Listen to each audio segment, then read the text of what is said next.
Allah, Allah, you are my all, you are my love. This is what Allah gives us the reminders. Abu Abdullah Muhammad ibn Ahmad al-Qusri relates that in Istanbul there was a governor, he died. They dug a grave for him. When they were on the verge of lowering this body inside the grave, do you know what they saw inside the grave?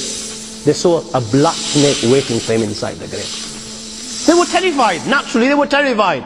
They didn't want to bury this guy inside this grave, so they dug another grave. Now they've spent hours digging the second grave. They're on the verge of lowering the body inside the grave, and you know what? The same snake they saw in the first is waiting in the second. They dig a third grave. A third grave. And they find, when they're on the verge of lowering this grave, all of a sudden, out of the blue, they find the same black snake inside the grave.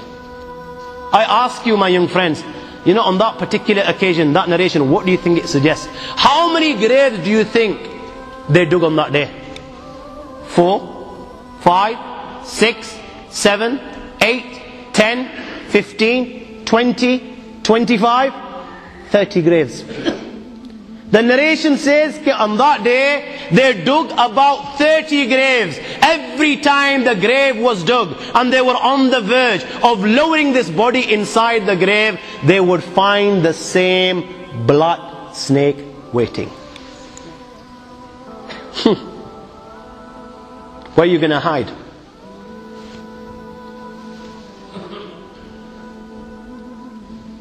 It doesn't come any clearer than this. Where are you going to hide? Where? Allah. You know, even when you've gone 6 foot under, you can't get away. You've left the dunya and you've gone 6 foot under and you think you've got away with it. This is where it will begin. You know, fed up after digging so many graves, they consulted the ulama. What should we do with this person? May Allah protect us. They said, you know what? Just bury him inside the grave. Leave the rest to Allah subhanahu wa ta'ala. And they buried him.